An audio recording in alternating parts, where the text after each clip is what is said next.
I have had two near-death experiences. One when I was 6 and I fell like 3 stories off of some like loose scaffolds. Then I overdosed on PCP. Early on, I experienced what it's like on the other side. And you can imagine that influenced me and my intuition. So therefore, I had an attraction to spirituality, to psychology, just from those experiences alone. When I became a father, I started to embody love. Rather than teaching people about purpose and presence, I actually became more of that with my son. My mother died at 1:03 a.m. If you were to be recognized or known for your ability to compress time for people, how would that be described by those who've received it or witnessed it? Welcome back, everybody, to Flipping the Lid. You know what we do here. We have real, raw conversations with some of the most influential and impactful people on this planet. People that are willing to go there, have the real conversations, tell not only their own stories, but also the relevance and how they show up in day-to-day life. I had a very brief conversation with this man not long ago on my live show. And, you know, even on our pre-show conversation, it was really interesting because he's really well known as a best-selling author. And he is somebody who's worked behind the scenes with the Chicken for the Soup Soul series. He's been with the E! Channel on HBO. He's a recognized thought leader in the psychological world and relationship coaching world and in helping people discover themselves better to move through this world with more impact. He's also a father. He's also got a very interesting past, and he's literally shed layers, which he used to do professionally, and now he helps others do it to step into clarity of who they are. And though I don't typically laugh in my introduction, the fact that you just laughed, Ray, I had to lean into that. So Ray, Doktor, I'm so grateful that we've got you here today, my friend. Yeah, we'll just throw it out there. He's talking about from 1993 to 97, I was actually a stripper. I became a doctor of clinical psychology, but that is what he was talking about. And I stripped to make money to put myself through college. So, yeah, there you go. But you know, sometimes little plays on words come to me like that one just did, where I'm like, well, he was shedding layers to get paid for it. And now he's doing this to help other people step into it. You know, and you laughed because you were like, oh shit, I haven't thought about it that way. But at the same time, it's true, right? Yeah, like you did. Yeah. You literally shed those external layers to pay for your ability to shed the internal ones and help others do the same. Yeah. And that's pretty cool. Thanks. You know, I did give an intro based on the little I know about you in our interactions and obviously what I can find about you outside. But just like I asked on the other show, the only question I ask everybody on each one of my shows after the intro is, outside of however I described you, who are you in your words? Well, when people hang out with me, I'm the life of the party. I typically like to make people laugh. Sometimes it's at a shock value. I'm the one who, if I'm invited to, say, a costume party, for sure, if I can dress in drag or wear a tutu, that might be me. But yeah, I typically will push the envelope, sometimes that kind of strange humor that comes from Will Ferrell as well. But yeah, that's probably me. Most of the time you'll see me joking around a lot. And yes, there's a serious side, and no, I'm not avoiding a serious question or deflecting, but it's just me and I'm filled with life. I also like to try new things, and I'm one of those people who feel like I can tackle anything. So as an example, as I'm talking to you, I'm looking at my garden. I'm waiting for things to start to bloom. You know, we're moving into like spring. And this is something I took on. And, people ask me like, wow, where did you learn this? I learned some of it from my dad, but a lot from YouTube or ChatGPT. So I'm one where like if I have the right information, I'll make it work in my life. So I've done a lot of different things in my life because of that. Before we had the internet and all these other AI tools, I'll basically fuck around and find out. Yeah.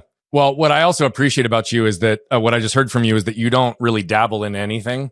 Mm-hmm. Right? If you're really going to take something on, you're going to take it on. And I identify with that. I'm one of those that any hobby I get, I buy all the equipment I need, get all the resources I need, even if it's not going to be a long-term thing. Why? Because I want to prepare myself to reach the highest level of mastery in whatever I'm doing as quickly as I can. Yeah. And that clearly is even what you had suggested. Yeah. You know, what I appreciate about how you said you're the life of the party, again, I also resonate. I mean, my senior year of high school, I dressed in drag, and as I was leaving in the fire pit around us for Halloween, I told my mom I was going to do the best I could to keep my legs closed that night, right? And but at the same time, it's like, where do you bring a little bit of levity and humor? And I find that one of the greatest skill sets in this world is learning to not take yourself so seriously.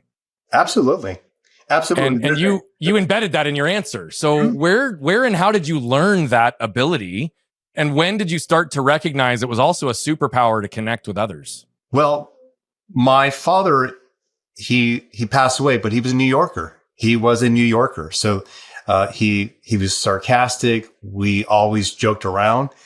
And like, I'll just give you an example. Like, he wasn't one of those men who would like walk around and try to be macho and so forth. Like, if there was some pun intended and it had to do with, say, his dick being small, he would actually joke about himself like having a small dick, like Howard Stern did. You know what I mean? Like, nobody did that back then. So he was kind of like, he didn't take himself so seriously.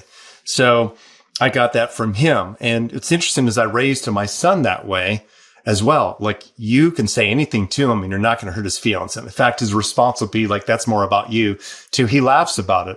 And so therefore he's not like hypersensitive like a lot of these kids these days, because the way that we've now, like many parents have parented, is that they approach parenting as like their child is not resilient, and that they have to make sure that they're safe and they're careful for how they communicate. And yet you and I grew up in a generation where like there was maybe public shaming, that we did get our butts kicked by our parents.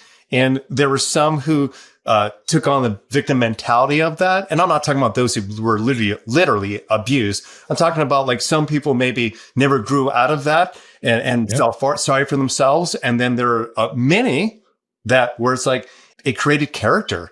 It created our identity, because, you know, when you have to walk to school and you have to walk past those bullies and your parents not driving by like a helicopter parent and like making sure you get to school safe, you have to figure out what to do. And what you do there with those bullies is what you're going to do in the business world. It's what you're going to do when you're in a relationship. It's like everything is a potential life skill moving forward, you know, in our childhood. So my father prepared me to be that way. Therefore, like, sometimes people will say stuff to me like, what if I were to say this to you? How about even my girlfriend? She would, when we first met, she would challenge me. I said, say it, just say it. And never have I crumbled. It doesn't really matter to me. But she does take things personally. Even when like, for example, I don't call her names, but let's just say it's an example of like saying, he's kind of acting like a dick. She might hear it as, you just call him a dick. And I'm like, no, the behavior is kind of dickish, you know, but anything like that for her, like she will take personally, like as if it's like name calling. And I'm referring to like our own kids. I'm like, I'm referencing my own son. I'm like saying, God, my son's kind of, he's tired. He's loopy. This is when he kind of sometimes gets into dick mode. I didn't say my son's not worthy. I didn't say that I didn't love him. I didn't call him a loser. He even will say it too. You know, Dad, I was kind of acting like a dick. I'm like, okay, we move forward. There's no argument. There's no self-protection or resistance. And he's a well-rounded, confident, fun, happy kid. Well, and so here's the thing that I also want to call attention to. What you're not suggesting when you say, well, we grew up with all the shame in us. We grew up with these ways. We grew up with these patterns. Like, yeah, we made it okay. Yes, is there an overcorrection in some ways? Yes, of course, in everything that takes place. But you're not saying he just has to learn to deal with it and he's got to live into this current world. No, you're giving him examples. You're helping him learn to communicate. You're helping him to be in touch with what his actual feelings are. Mm-hmm. You're helping him understand his current state and how his actions and behaviors may be communicating something differently, right? You're teaching him. Absolutely. You're teaching him a lot of these skills that we don't learn, but it's when we don't learn these skills that we live in defense. Right. I mean, that's when those triggers hit. That's when the armor goes up. That's when people defend, attack, shrink, shut down, lash out, right? Retreat into themselves. And yet what you're teaching is similar to one of the concepts we teach, which is to have a strong spine and a soft front. Strong spines to know who you are, what you're willing to do, what you're not willing to do, your heart, your intent, your soul, your desires, your boundaries, your value, your worth, delivered, right?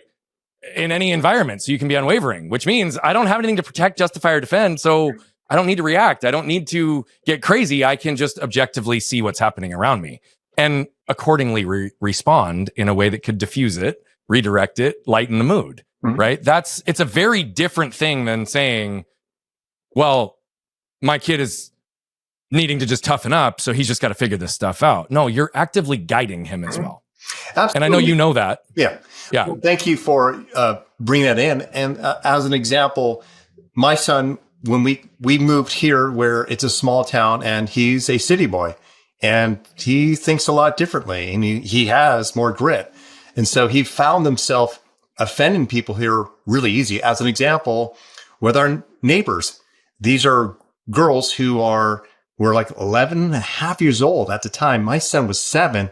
He said, "What the hell?" twice. They told their dad, and their dad text messaged me. And I'm like, wow. Like, I have never got a text message ever in LA for this. Like, he's a really good kid. And even the dad, like, really likes my son. But he approached it like, oh, this is like bad language. And I, then later he like revealed like how he has sheltered his kids. But what I shared with my son, Max, is that you can be yourself. I said, but there's different ways you might be received. One is you're not relatable.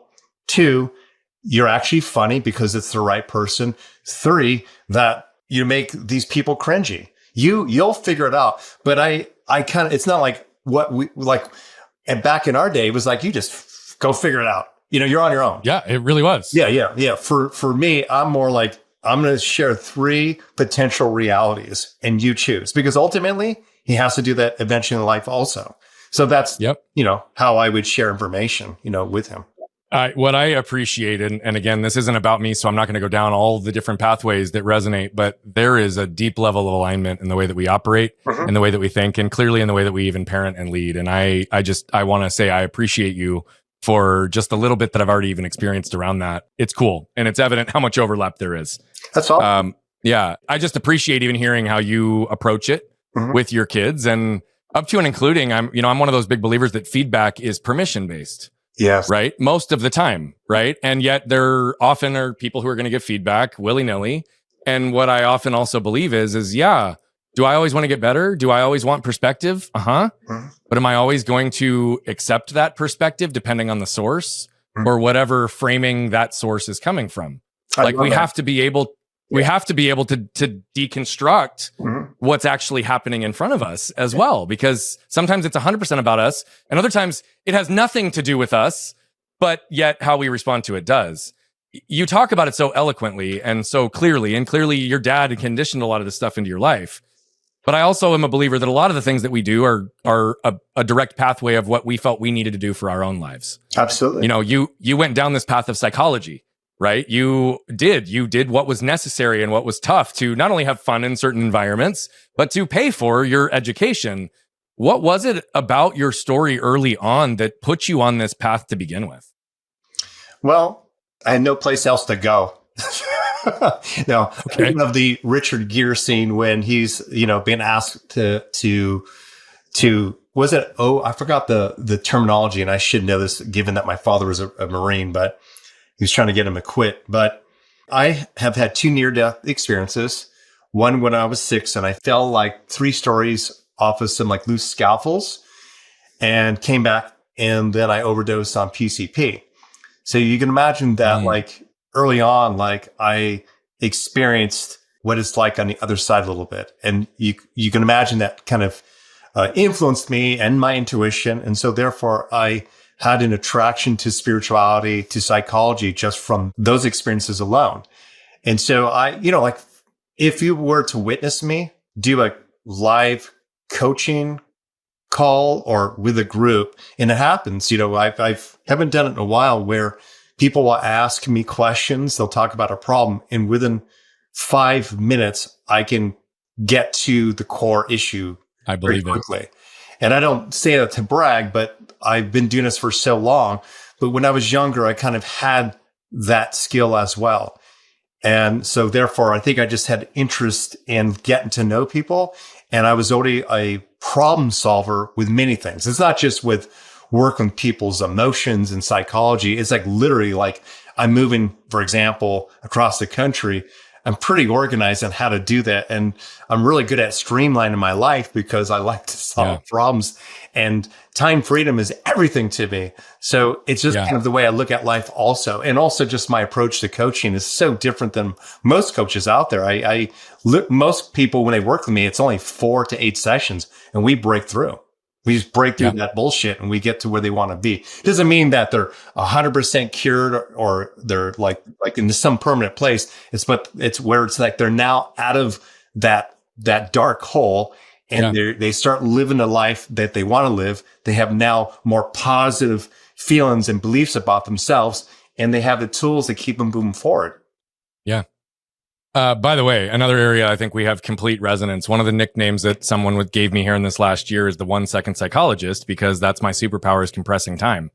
Also, you might not know this, but when I was 7, I was run over by a truck and my left arm was torn off, and I had a healthy relationship with mortality early, right? Like, it's interesting because a lot of these things do shape us.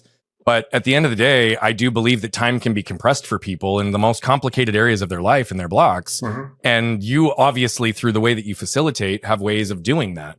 No doubt, given the interactions that we've had. And likewise, it's both intuition as well as a shitload of reps and pattern recognition that allows you to do it in less and less and less and less time in the same repeat process. You said you overdosed on PCP as well. How old were you when that took place? 16. Okay, so 6 and 16, you had two different components. Now at 6 versus 16, see, my situation was different. And I do remember having a healthy relationship with mortality very early. What were the differences when you woke up from the incident in 6 versus when you woke up in that incident at 16, and the grasp on reality and mortality between each?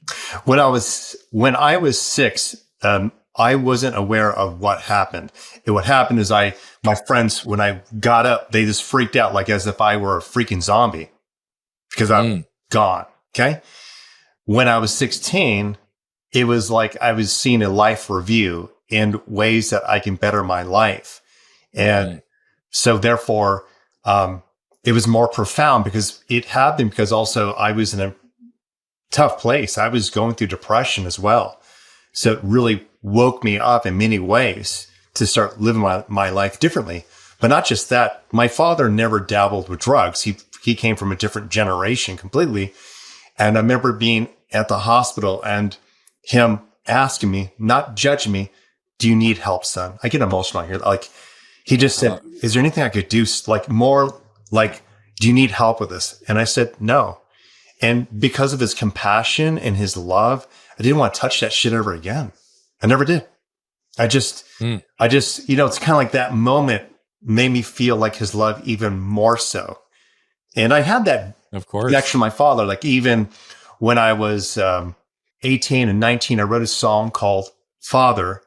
And it was one of our best songs in my band. And we played it, and other teenagers would sing the song. And then when I recorded my actual official album, people can go on, like, I think someone said that my music is still out there, but the name of the song is Father. And I wrote that song in the late 90s and was finally produced in early 2000. And it was about my love for him and also our resistance. And it was the most magical moment. And it's also when I stopped playing music, because it's like sometimes people pursue a career or a dream to show someone that they did it, or they're trying to get some external validation, or they're just, I'd say often, not just sometimes, often. Yeah. That's the norm, not the exception, I think. So when I played the song, when it was done, I played it, and my father, he stood up and he started getting watery eyes, and we started to listen to the song. He was holding me, and my mother, there we go, came up by us, and we just all slow danced to it. If you hear it, it sounds like a very typical, cool, like 90s rock ballad. Very, very deep. And like, I felt everything there. And it was from those moments and moving forward also, even though I was already dabbling with metaphysics and everything else, I was also trying to pursue this musical career, but I no longer had the drive. It was where, like, there was a moment where that chapter was done. I felt love and I want to do something else. So I went back to school then. That's when I actually went to get my master's, my doctorate. It was like, okay, I like doing music, but like, who I really am and how I want to show up on this planet is to be a coach. Yeah, I Thank you for your vulnerability and sharing the story, and even just in connecting kind of some of that resonance. What you also just modeled and exampled there is that you actually allowed the energy to move in that moment in a way that it no longer served a purpose beyond that moment. Yeah. Yeah. And that's also a place that many people don't identify and recognize and move from. And so both in places where trauma keeps us stuck, but then in that living against someone else's standards or learning to receive love, validation, and connection through performance, it becomes this self-perpetuating cycle. Yet you broke it relatively young. What do you attribute your high level of self-awareness, even at early ages, to?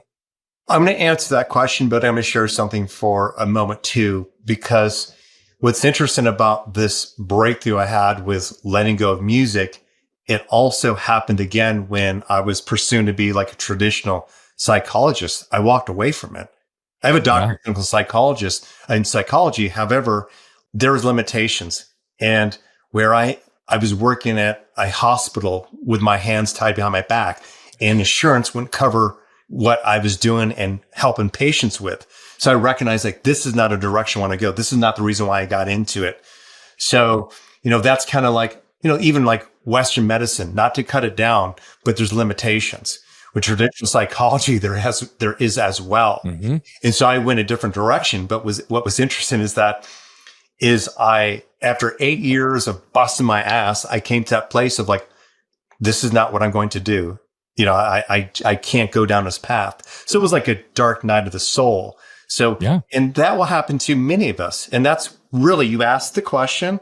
It's by going through many of those moments has made me aware that all there is change. All there is change. And if I move into my heart, that more than likely that change is going to be better. And I wanted to bring up something else too about the self-awareness and self-deprecation, because I find it to be comical. In the beginning of this, you said I was on HBO.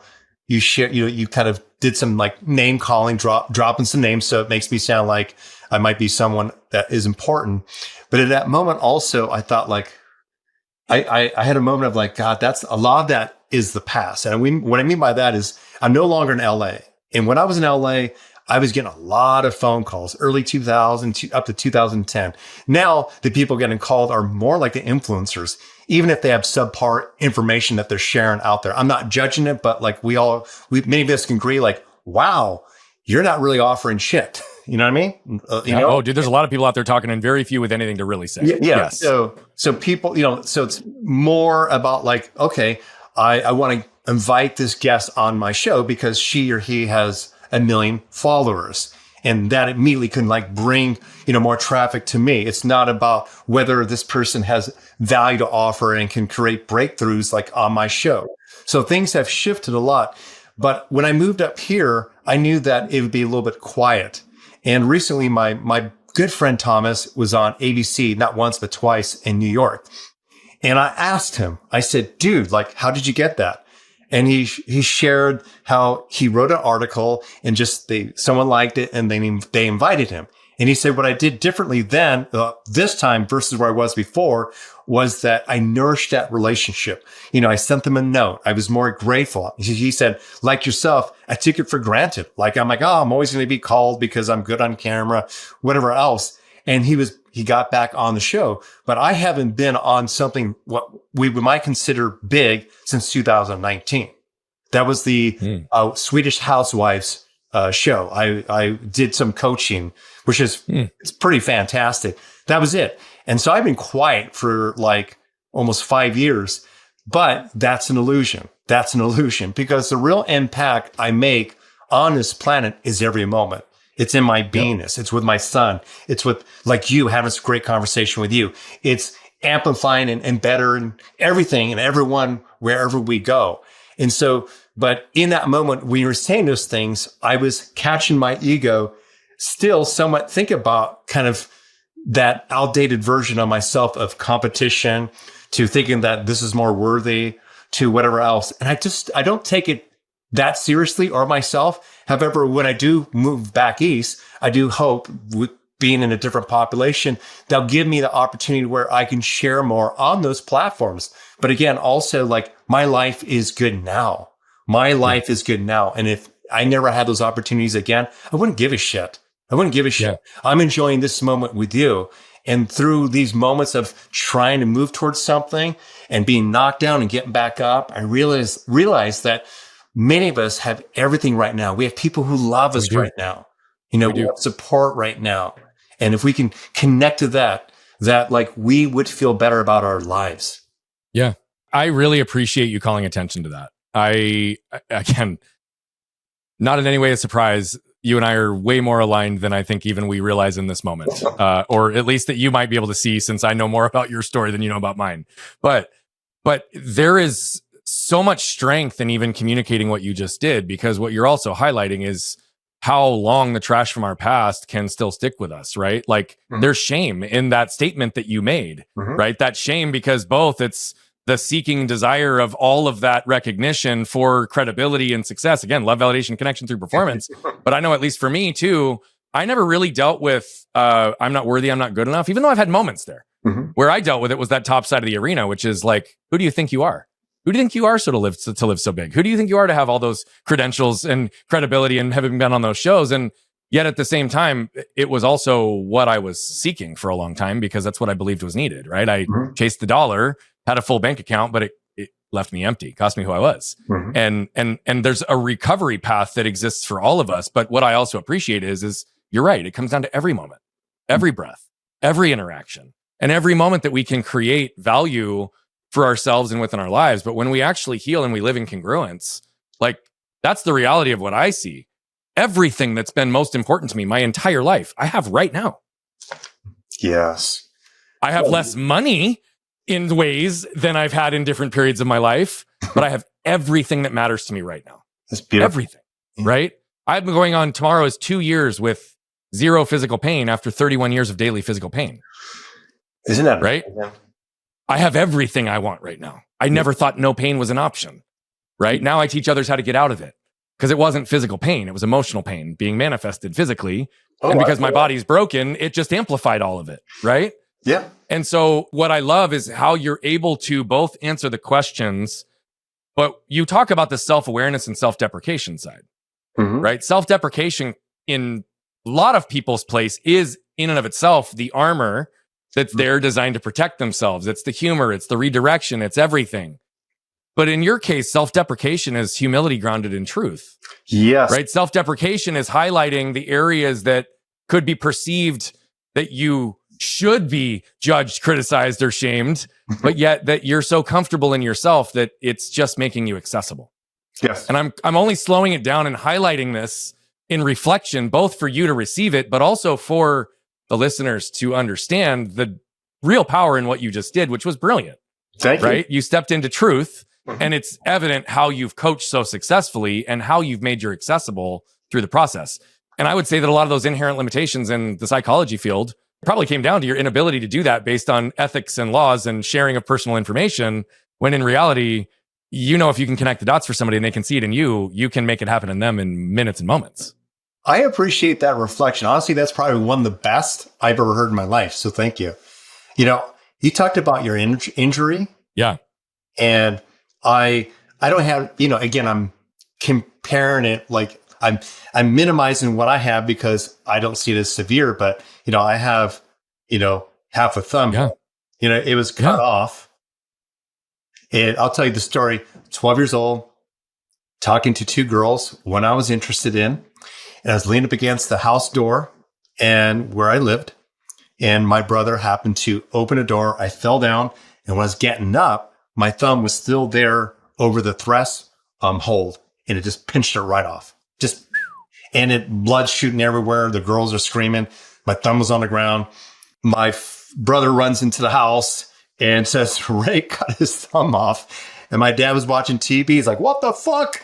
And he jumped up really quickly, like almost like a Michael Jackson move. He grabbed a rag, threw it at me to cover my thumb.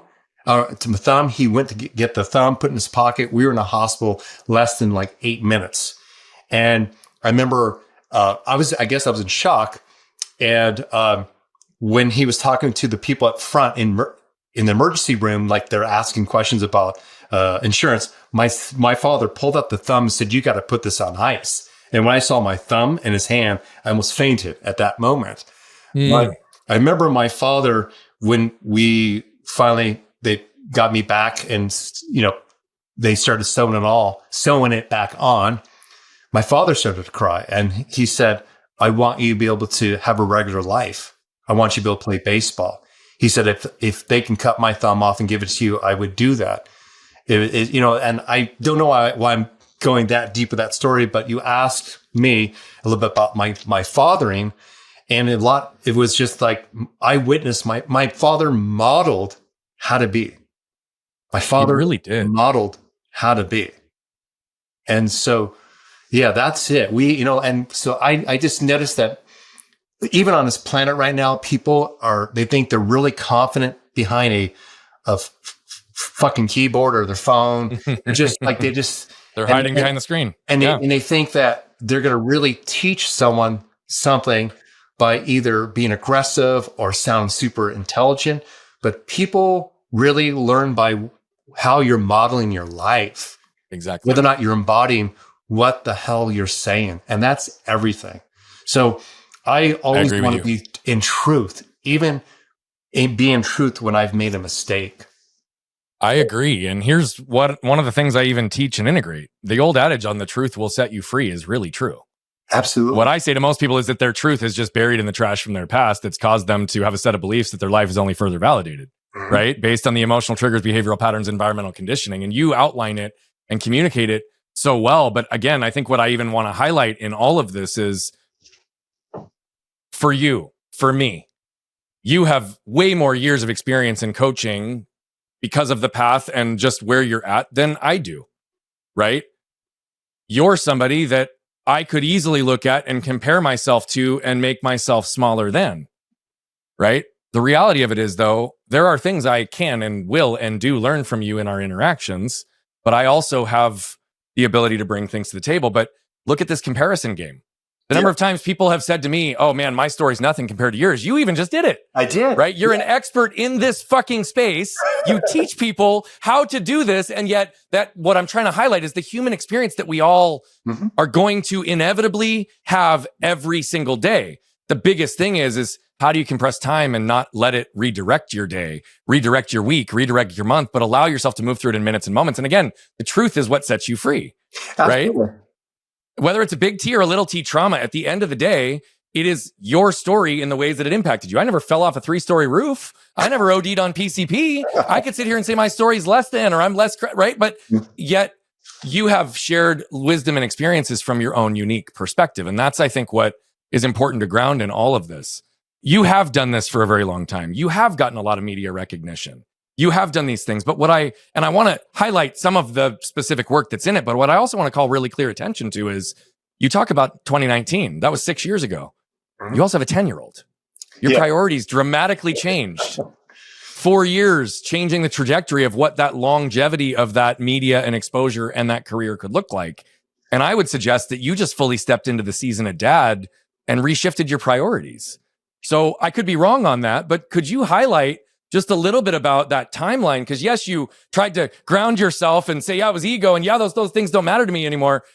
But I think really something else just matters a lot more. Well, first off, I wanted to share that what you just shared was basically what most people might call imposter syndrome. Yeah. I mean, you just broke it down in your own way. Exactly. So I just want to bring that up. As far as... And by the way, I say imposters don't get imposter syndrome. So for the most part, I tell people, if you're feeling this, it's a good thing. You're not a sociopath and you probably are not an imposter. Well, because there's enough humility to go, am I good enough to do this? Exactly.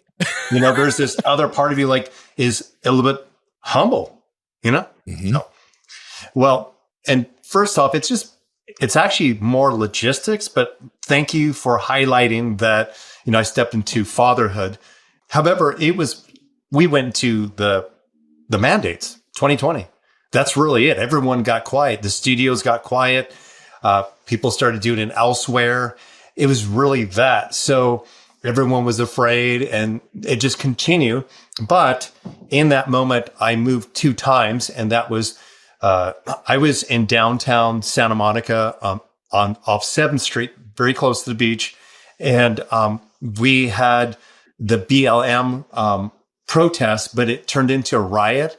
Things got really crazy, and it didn't feel safe. And the homeless it was getting worse. People were falling over on drugs and stuff, fentanyl and stuff like that. So I moved to a suburb. So it was kind of like a lot of transitioning, and that's what I needed to do. So I moved into a house, and then we were still in the mandates.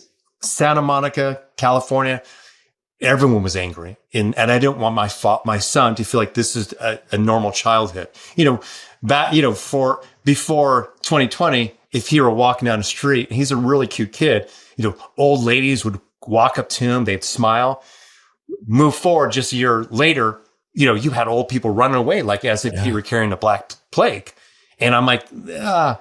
So when my father died in 2021, I wanted to do a ceremony for him on Mount Shasta. So I flew up to Medford, Oregon, passed through Ashland. That's where I'm at now.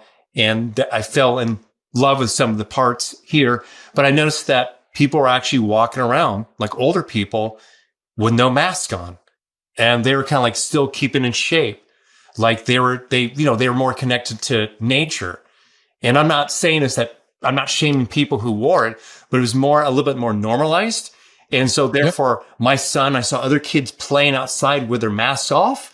And therefore, he was able to develop emotionally and socially and not have those delays. And that's one thing I see with my son that's different than a lot of the kids, where there are those big delays when they were not going to school. So we moved up here. So it's true for the last, say, 4 or 5 years, I've been kind of moving to find a best place for my son and I. And then when I moved here, I flew his mother up a few times. She fell in love with it. And then I bought a second home and I moved her up here as well. He's only 1.5 miles from his mother. That's amazing. That's amazing. I think you had mentioned it, and maybe I didn't ask, but even you just alluded to it. You and his mother are not together and haven't been for a while. Oh, but you want to start? So, I mean, I just because of the way you talk about it, I want to make sure that there's some clarity. Yeah. Well, here's the thing. I made a post on Facebook, and I was very open to everyone now about it. I shared a little bit here and there, but it was primarily because of safety, and also I didn't know how it could impact her. But we've only been together 2 times. So I went on a date with her, and it was not a good one, and we're not aligned. I mean, it ended in under an hour. But she thought I was attractive. I still thought she was attractive. And then she just out of the blue said, hey, pretty much let's hook up. And that was like maybe a year later, and she was on the pill. Okay. I knew very little about her relationship with someone else. I think she was separated or something. Then it happened again. And I picked her up at the airport. She came to my apartment and we hooked up. She didn't tell me she was off the pill. She gets pregnant and she asked me, like, what do I want to do? She was still living with that man. She had 2 of her other kids there as well. You can imagine everyone listening to this are like thinking this sounds like the hot mess. Yes, she was in that position at that time. And yes, I was a different person at that time. And I suggested, I'm like, well, you should maybe have an abortion, and she said she would. And I said, do you need support? How can I help? And she said, don't worry about it. Well, she never went through with it. She lied to me. And she got back together with that guy and she was pregnant the whole time with my son, Max, without me even knowing about it. Yeah. And then when he was born, a month after, she felt guilty. She sent me a text message, Maximus might be your son. I'm not 100% sure.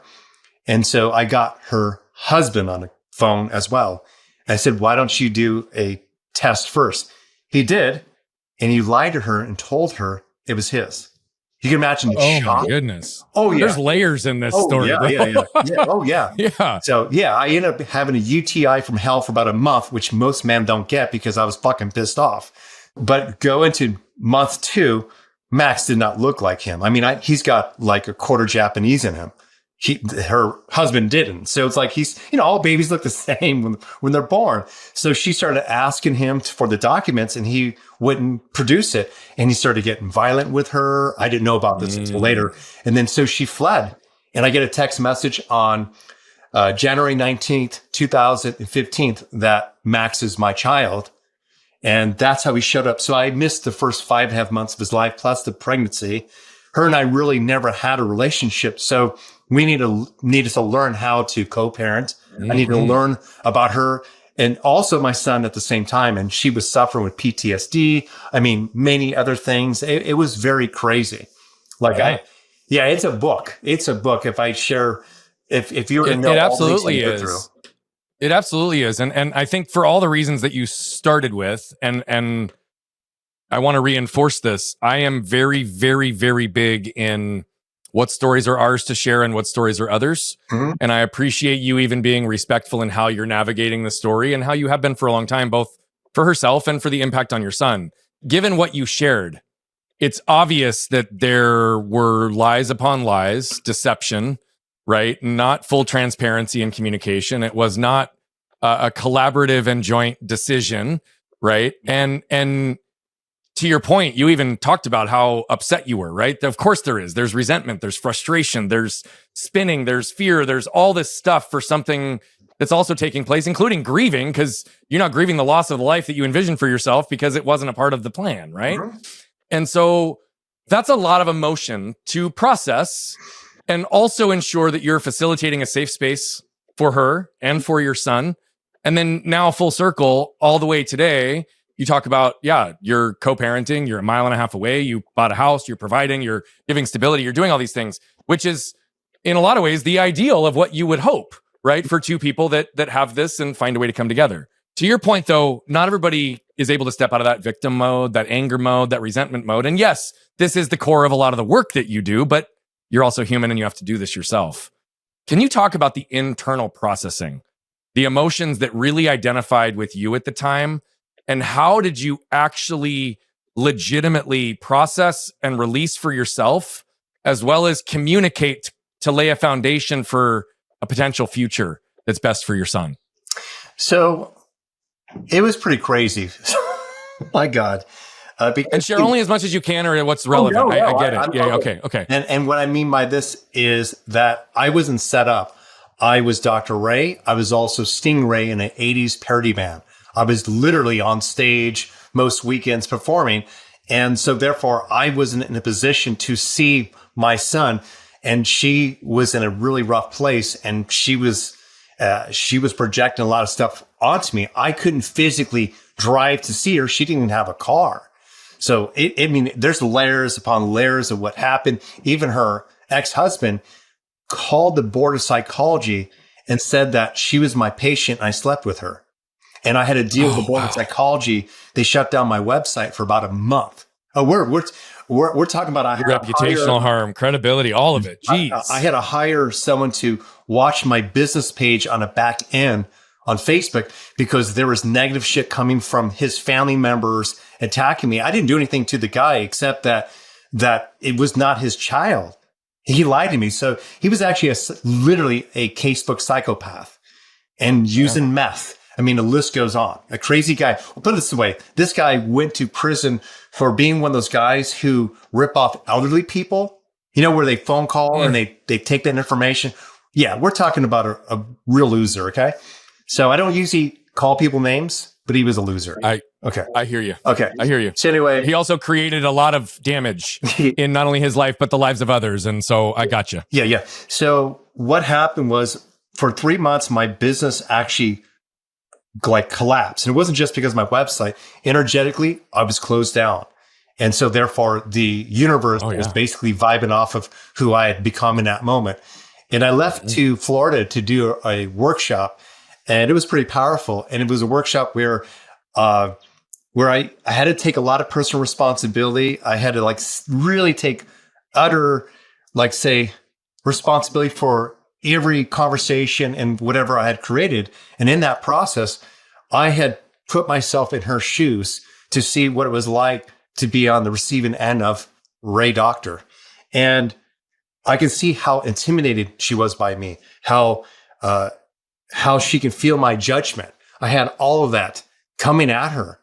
And so when I went through that experience and I let that go, she was also able to show up a little bit better, more trusting and open-hearted.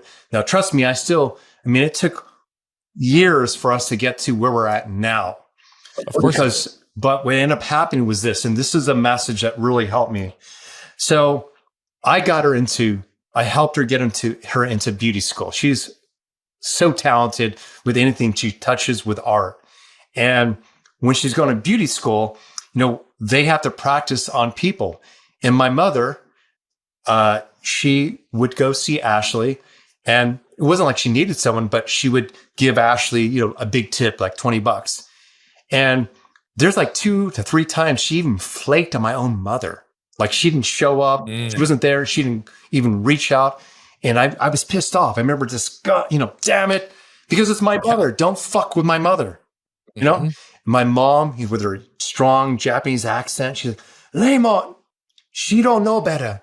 She doesn't have good parents. We have to show her. We have to show her.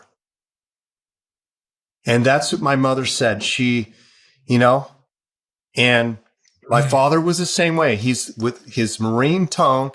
And she hasn't even admitted that she grew up in, say, white trash. I'm not saying this out of a judgment, but the whiskey tango, whatever label you want to call it, she grew up in that environment. Her father was in prison, in and out the first 16 years of her life. Her mother did meth, and one of her mother's boyfriends raped her. I mean, this woman had trauma after trauma. Yeah. And so she was showing up the best that she could. So even my father said, they grew up on the other side of the track. And my parents, are older. They had their shit together. They can see it. And they just said, remember, she is still the mother of your child. And your child is going to witness how you treat his mother. And that was key. And so even I would shield him from some of our conversations that got tense. But there was a point that happened when it was 2019 when my mother died, is when she went to a really weird place and she said something that was really cold.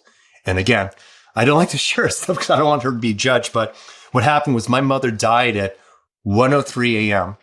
And it was 6 hours after, and she wanted to talk to my son or her son. And I said, we're not in a good place right now. And she said, I know your mother died, but his grandmother here is still alive. It's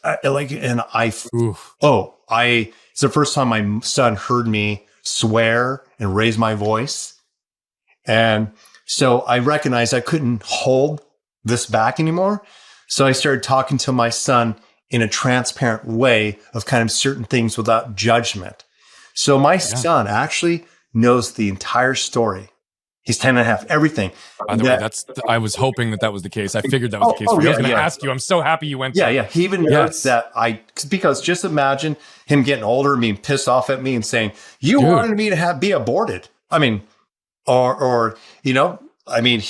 everything's out there in the open. He's totally cool. But he's also witnessed the type of men that his mother has dated, and they are trouble. She's now in a really great, thriving relationship. I have adopted her boyfriend in a way. Like, I love the guy. And so she's grounded, she's working, she's stable, she's sober. Everything got better. My son witnessed all of that. He watched all of that. And his mother tells him all the time, you have an amazing father. I wish I had a father like that. I wish I had a father like that. I got chills when you told me what your mother said. Yeah. We have to show her, right? Yeah. I think so often it goes back even to what you had said in the answer prior. Yeah. Right. It's congruence in who you are and how you live your life with what you teach. Yes. Right. It's do you believe what you actually spew out of your mouth, right? And how you help other people. And do you apply this in your own life? And by the way, I have to tell you, and I hope you take this with as much respect as I can wrap it with. I have interviewed many very incredible leaders, people with lots of credibility and things behind their name as well, and many who are absolutely the real deal. But what I can sense in you is there is a deeper level of surrender and acceptance by you for who you are, and a deeper level of congruence in the authenticity of who you are and how you live. You're in the top 0.5% of anybody I've ever interacted with. Wow, thank you. And I just really want to tell you, I really appreciate that about you, because you are the model. You are the example. You're also the solution, right? And the compassion and love that you are able to represent goes back even to what we talked about before. The truth always sets us free. Yeah. My wife and I are like you. We are very transparent and very truthful to an age appropriate level. But guess what? We also often protect them beyond when they're actually ready to hear it as well. Yeah. And so we challenge it, and it's important. Go ahead. I have taken it through different stages, the information for what he can understand. So as he's got older, he's understood it a little bit deeper because his consciousness is expanding. What's really funny, to take this to a lighter note, is I had basically a American Pie Jim and Dad conversation last night. And it's where he said, Dad, when did you start to ejaculate? And I said, when I was 12 years old, I actually thought I broke it. I said, my parents never shunned me about sexuality, but they didn't have these parent conversations. He said, yeah, stuff is coming out now. I said, dude, I go, for how long? He's like, well, maybe a couple of months. I go, where are you putting it, dude? I go, do not beat him and put it in a sock. I said, and we say it with humor. I said, yes. Because what do I do with it? I go, well, there's hand towels, but just make sure it goes into the washer. He's still laughing about that. I swear to it. He said this when I'm walking out the door. He says, Dad, I said, what? He says, you don't have to worry about the pie. Oh my gosh. He said something like, you don't worry. You don't have to worry if you get a pie or something like that. I'm like, oh my God. I love that. Again, deep alignment. My son and I have the exact same conversations. I have had almost the identical conversation with my son. And it's at a point too that it's kind of funny, because my son's also on the spectrum and has ADHD. And so sometimes he's very literal and structured in the way that he thinks, right? And call that a label, call that how he's neurologically wired, whatever. I understand how it operates for him, but he also feels the need to be really truthful and honest all the time. So almost too much. He tells me every time he'll come up, he'll be like, Dad, I'm going to go to my room for the next 20 or 30 minutes and touch myself. I'll be like, bro, you could just tell me that you're going to go to your room and you need some quiet time. I appreciate that you want to tell me. Right? I'm here to answer any questions, but I don't need to know every time. That was not an area that, though I was educated around the logistics of sex and bodies, there was a ton of shame around all that for me. Yeah. A ton of shame. And it created a lot of constriction and restriction in my own relationship with my body and sexuality and exploration. And I don't want any of that for my kids. Yes. So I'm like, how do we, but we have conversations with other parents, like you talked about earlier, where they're like, your son or your daughter, they said this, or they know. I'm like, yeah. And is that true or not true? It's true. It's just not appropriate. Well, I don't know what to tell. We have to cater it back to the appropriate place and time. However, what you're conditioning is you're building a relationship that, one thing I've surrendered to is that all of us as parents are guaranteed going to screw our kids up in some way that we just don't see. There's some unconscious pattern that could be a block. The difference between what you're doing and what we're attempting to do as well is that there's no shame around that, and there's open pathways of discussion around it. And so they choose to have a relationship with us beyond a certain point, and they will be willing to come to us with the problems that are in front of them, up to and including the ways they've learned to articulate about themselves with us also. And you talk about how your dad modeled this by example in little moments, but you've also done a shitload of work beyond what both of your parents were capable of with the tools they were given at the time. And so how much of what you do as a father is going down to what you believe based on what you've been teaching for 30 years versus how much of it has been developed and evolved because you became a father? It's both. I would say more of this, that when I became a father, I started to embody love. Rather than teaching people about purpose and presence, I actually became more of that with my son. So my heart just opened up more, and I started walking more of my talk. But not just that, like I've kind of been on what we can call a winning streak where I've continued to say either make more money or I keep making the best choices. So I'm in a outstanding relationship with a woman who has a son who's is a year and a half younger than my son. My son and her son love each other and they do get along really well. So like, it's like this perfect kind of Brady Bunch thing too. That would be an example. And we're moving together June 18th to Asheville. And so we just, everything continues to be right. And Max's mother will still be here. However, I am to go there to check it out for 6 months to 12 months to let her know that it's good. Then I will probably eventually move her as well. But I told her, I said, let me just make sure that, it's all working because they had the hurricane. And so, things, and I've been there already since then, but it's just, I want to be transparent with her, but I don't go in fear like, oh my God, like there's going to be a problem, because here's the thing. First off, my father, his father died when he was 2. Okay. His mother died when he was 15. My father was in World War II when he was 17 years old. He was in the Marines for 30 years. He was in over 400 battles with gunfire and lived. My dad had extreme great leadership. So he taught me grit.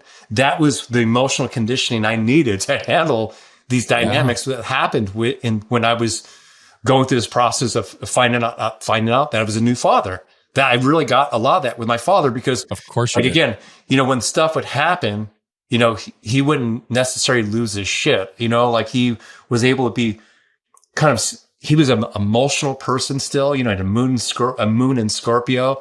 I saw my dad cry at least 50 times. But he's also very strong. And I know people hearing this, especially animal lovers, are going to go, "Oh my God!"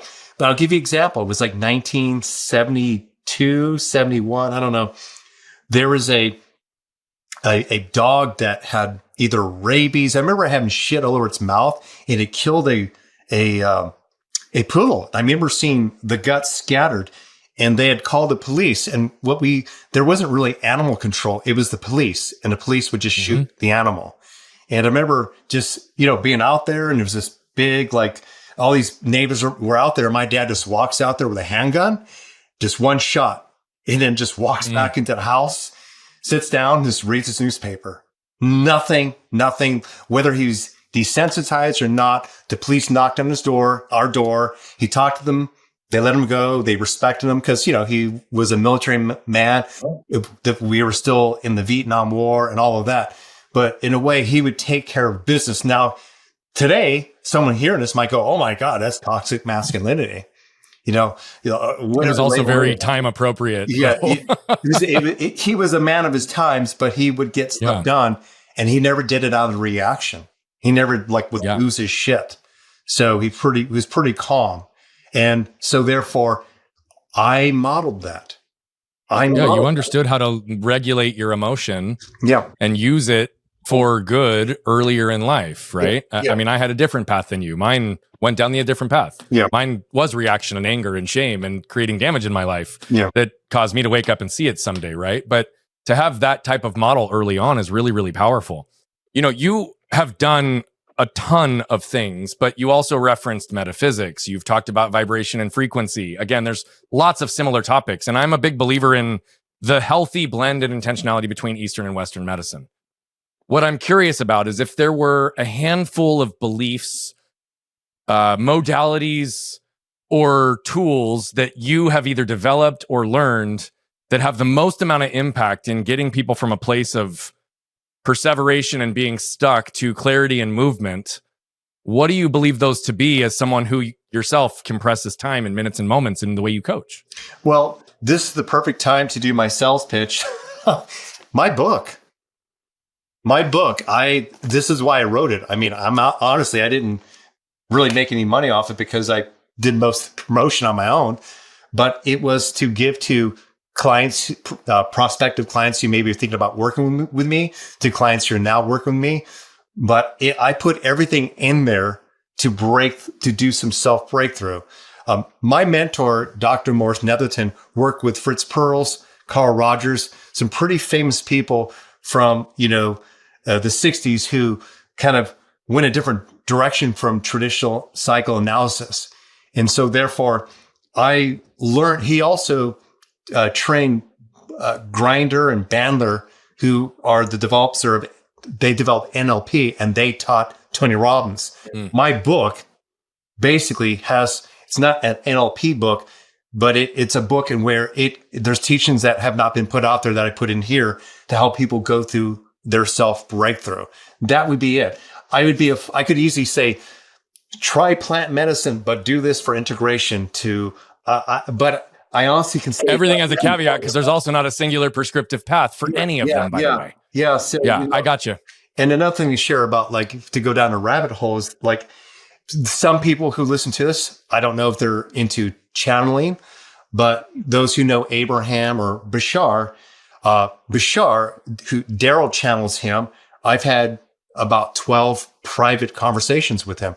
My book has been written with some of that information, that influence. And so I was, I guess you say, blessed or privileged to be in Los Angeles and make that connection. So it'd be like those who know who Abraham is, just imagine having a cup of tea and, like, you're just talking to the person one-on-one. So in fact, as an example, when my father died and Daryl brought Bashar through, I said, is there anything I need to know about my dad or where he's at? And it's funny, like, Daryl channeling Bashar, it's like, for some reason, I'm it's somewhere tropical. I'm tasting papaya, blah, blah, blah. When my brother was struggling with it more, who lives in Hawaii. Yeah. And even my mother, when she passed away, I had her channeled, or this is even better. When she passed away, 3 days later, I had someone channel her, and my dad was still alive. And I asked the channeler, is there anything my mother would like to say to my dad? And she said, the channeler was a female, said, she's saying something like, meet her at there's this restaurant that has blue curtains and brown tables, and it's not super fancy. Meet my mother there. Well, I went and told my father that. He said, that's where I met your mother. That was a restaurant we met at. Yeah. Some pretty cool stuff here. Yeah. So what I appreciate about even what you just hit in the modalities is whether it's plant-based medicine, whether it's channeling, whether it's, understanding how to do cellular memory activation, whether it's nervous system regulation, right? Like, I'm a big believer that the strategy and tactics are not what get us there. They're just the places that help us be successful, right? We always know it's the things that are tied behind it. But what I find so often is that the universal truth is accessible to all of us. Yes. That channeling can be possible for all of us, that we can actually connect in lots of ways. Not everybody is as primed for it based on where their natural intuition would be or their life circumstances or whatever. But I do believe that there is intuition and there is learning in both of it.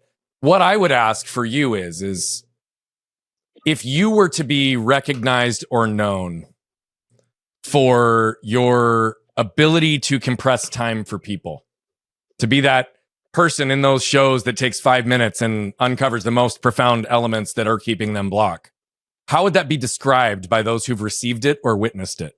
It would be that I was able to find the primary hidden belief that was controlling their fears, to their trust issues, to what was keeping them from moving forward. And not only would I help them find that hidden belief, I would be able to counteract it by what they truly desire and what they can embody in that moment to start shifting that experience so they can become that which they prefer in that moment. Yeah.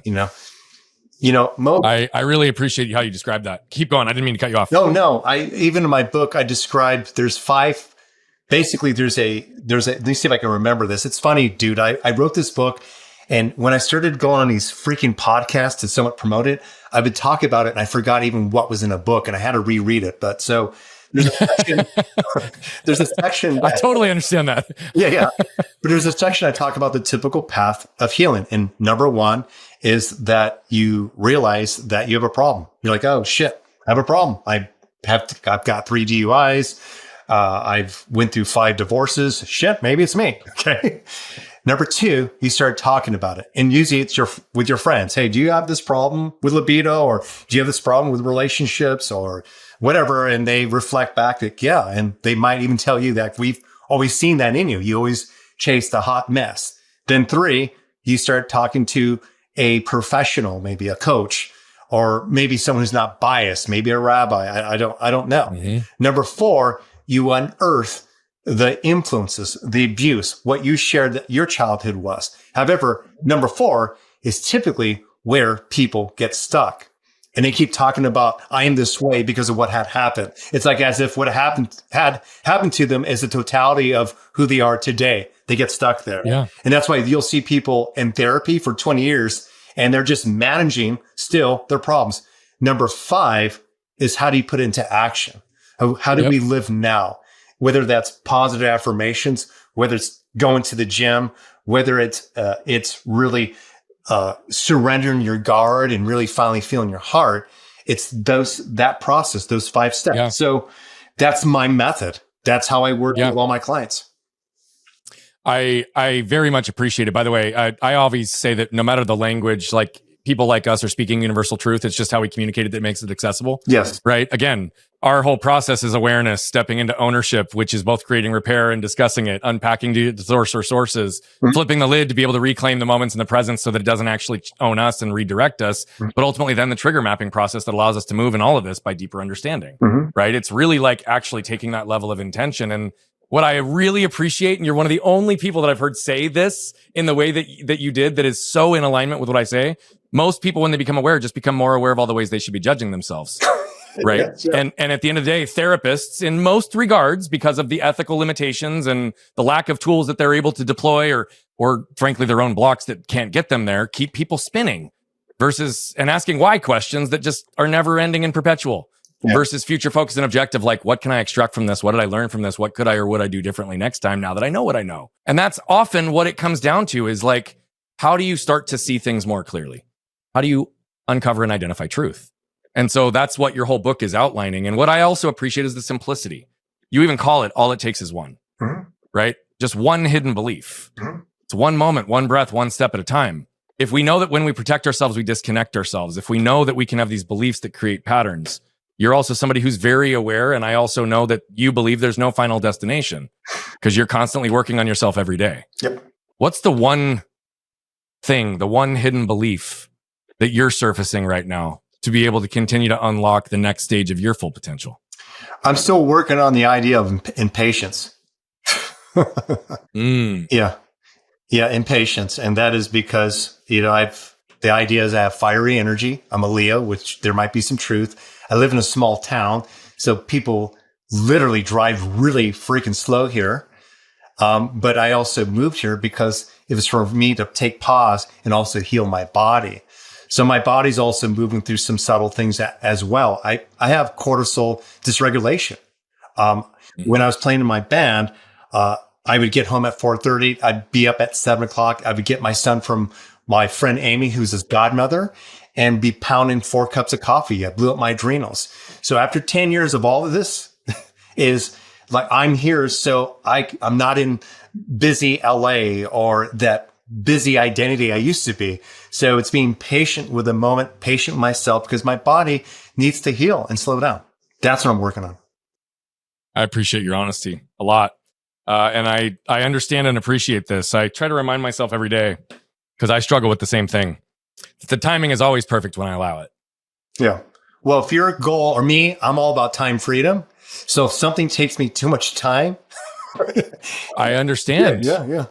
Because it feels like waste and it doesn't feel like you're aligned in the ways that you want to. I totally get it. I appreciate you leaning right in and discussing it. I have a question for you. So as an example, first off, I have a team that sends out emails to potential people who have podcasts.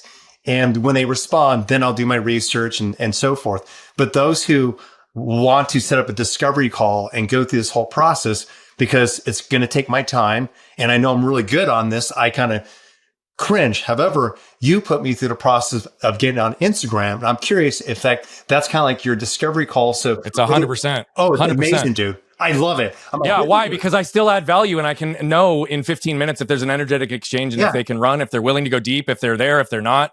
And it's still value to them because I'm still promoting them to my audience. We still create subclips. Dude, we still win-win. And guess what? If you don't get through to my long form show, I still gave you value. Yeah, it's fucking brilliant. I actually share that with my friends. I'm like, this is how I would do it. If I had my own podcast show, I would like take people through that because no matter what, they're going to get value. It's going to help you get views. It's going to be win-win for everyone. And also vet people before 100%. They get on this program. I disclosed that. And in fact, I'm pretty sure we got an email from you and your team at one point, and that's how we started the whole process. And we just said, hey, we get tons of inquiries for this, but I give full disclosure to people who reach out. Yes. Right now, are there exceptions to the rule? Yes, but I didn't know who you were. Yeah. Right? We'd never met. And so if I get a referral or it's a good friend that I already know their story, are there a handful of people who've bypassed that process? Yeah. But largely it's been so consistent for me and it removes all the friction because why? I get to meet 3 people in 45 minutes, 3 people who want to go on my long form show, and I can determine in 45 minutes, are any of those ones that I want to go deeper with? Yes. And I know typically in less than 5 minutes. It's amazing. You have no idea. And this is not to talk shit, but I have been on some podcasts where I feel like I'm pulling teeth where it's hard and that's a long hour. And I will not because a lot of that 100% ever for myself. So yes. I don't want to have to carry a conversation for an hour. I don't need to I don't need that at this point in my life, right? I want people that can go back and forth. There's energy exchange. It's conversational, right? I get to talk about certain things, but I'm still interviewing and extracting. Yes. And I'm happy that you picked up on that, right? Not only do we communicate that, but I teach that to other people. It's it's people who say, I want to start a podcast. Cool. I had a live show for 18 months before I had a formal podcast. Why? Because it gave me a chance to have 3 cool new conversations every single week, have a pipeline of opportunities, do media distribution and create connections, leverage other people's platforms, right? And it removed all the friction from the process. Yep. I'm really big on removing resistance, interference, and friction in anything because when we are clear, we flow, right? And so I appreciate that you not only played the game, but that you picked up on it and you saw the value in it because I'm the same way. I won't do intake preview interviews. If that's what a show requests, I've been on over 1,000 shows as a guest. Yes. I don't need the rehearsal. I don't need to prove my value. I will bring it with little or no direction. Let's just roll live. I don't need questions ahead of time. I don't need you to tell me the framing of the show. I'll follow. I'm a pro. I can do this. I love it. Right? You're great. And I'm the same way. So if I feel like it's pulling weeds to get there, I'm like, I've done this many times. I mean, same thing. I have a lot of experience on camera. But on the same token, I hold true to my standards if I don't see somebody else. We just had somebody who's a really well-known author with a very big book that's blown up in the last decade. Very well-known name. Got introduced to him through a personal friend and told him his process, right? And I said, look, because I know who you are and I know that who's recommending you, I would bypass the first show if you want to. However, this is the case. They've got a rule in their world. They will not do any interview for longer than 30 minutes. Doesn't fit the format of my show. Thank you, but no thank you. Yeah. I don't need to make an exception for what I'm trying to produce. But again, that's what I want to make sure is that every interaction has value on both sides. And if it doesn't, why am I doing it? Yes. Yeah, 30 minutes would be more probably a pitch about the book, maybe. Who knows? That's what I mean. The way that I want to go this show, I want depth. I want real conversations. I want stories to surface in the conversation just like they did naturally. Why? Because that's fucking life. Yeah. And what you said right out of the gate is the truth. Change is the only guarantee. Yep. Life is about learning to exist in the chaos and still be centered, grounded, clear, and okay. Yep. Right? Yep. And then the choices we make to support it. Bro, I feel like I could talk to you all day long. We'll do it again, man. I have a feeling we're going to do some more, both formally and informally, just because there is deep alignment. But as we bring this to a wrap, because I want to respect your time and all that you've given so far today, I could bring this down in a very simplistic manner. We're going to put all your links, all your stuff in the show notes. So you don't need to promote anything. It's all going to be there. I want to encourage people to go learn from you because you truly are speaking truth. What is a message you want to leave the audience with today? Be easy on yourself. Just be easy on yourself. If you really listened to this entire conversation and you heard, how we here, supposedly you and I are coaches and we're, say, trying to be the best as we can be. Both Brian and I are still looking at ourselves from that lens of this is life. You're perfect where you are right now. And whatever permission slip you need to expand your consciousness, to love yourself more, do that. Whether it's with crystals or going to church, whether it's listen to this, this conversation a second time, it's just whatever is your permission slip, then use that. It doesn't have to be that difficult. Yeah. Bro, I really appreciate that. That is golden advice. It's timeless. It's real.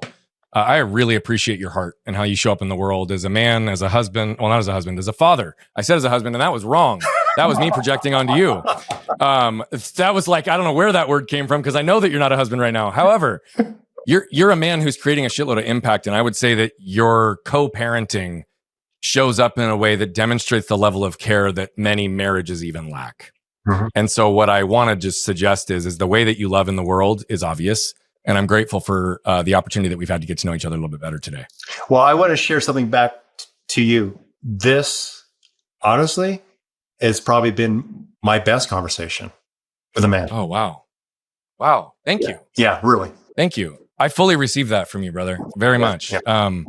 Very, very grateful for this. So I have a best friend named Eric. I have a best friend named Eric who we've done a lot of conversations. That's different.